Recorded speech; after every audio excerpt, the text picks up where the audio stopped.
Hi అండి, welcome to Srikrishna vlogs. ఇవాళ మనం వైట్ సాస్ పాస్తా ఎలా చేయాలో చూసేద్దాం. దానికి పాస్తా బాయిల్ చేసుకోవడానికి ముందరగా ప్యాన్లో వాటర్ పెట్టుకొని సాల్ట్ వేసుకొని ఫ్యూ డ్రాప్స్ ఆఫ్ ఆయిల్ వేసుకొని వాటర్ని బాగా బాయిల్ చేసుకోవాలి.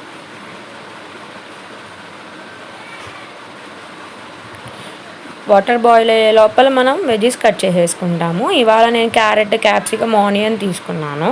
మీకు ఇష్టమైనవి మీరు తీసుకోవచ్చు, నో ప్రాబ్లం. వాటర్ బాయిల్ అయిపోయింది, మ్యాక్రోనీ వేసేసుకున్నాము.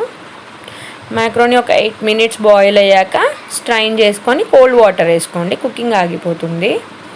అదే ప్యాన్లో బటర్ వేసుకొని వెజ్జీస్ని ఒక 70% కుక్ చేసుకోవాలి. టోటల్గా కుక్ అవ్వకూడదు, ఓన్లీ 70% కుక్ చేసుకోవాలి.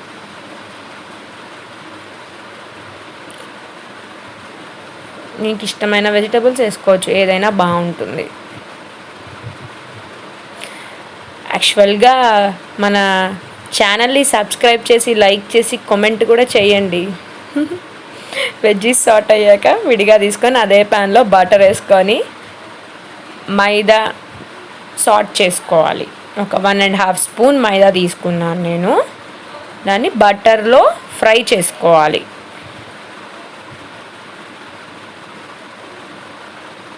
ఎస్,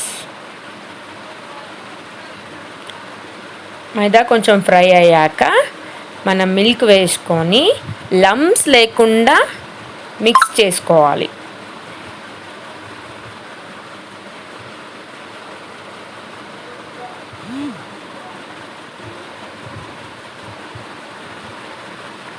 లమ్స్ ఉండకూడదు. మన టేస్ట్కి తగ్గట్టు ఇంకా మనము పెప్పర్ వేసుకోవాలి. ఇంకా రెడ్ చిల్లీ ఫ్లేక్స్, కొంచెం సాల్ట్.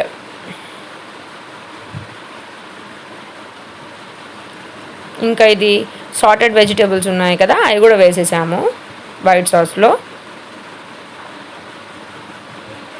బాయిల్డ్ మ్యాక్రోనీ కూడా వేసేసాము. చీజ్ కొంచెం ఫ్యూ పీసెస్ వేసాను. వైట్ సాస్లో చీజ్ వేస్తే చాలా క్రీమీగా వస్తుంది, టేస్ట్ కూడా చాలా బాగుంటుంది. అంతే, మూత పెట్టేసి చీజ్ కరిగేదాకా మనం సాట్ చేసుకుంటే చాలు. Yummy yummy tasty white sauce pasta ready. ఎంత బాగా వచ్చిందంటే అసలు టేస్ట్ అయితే అద్భుతం, అంతే.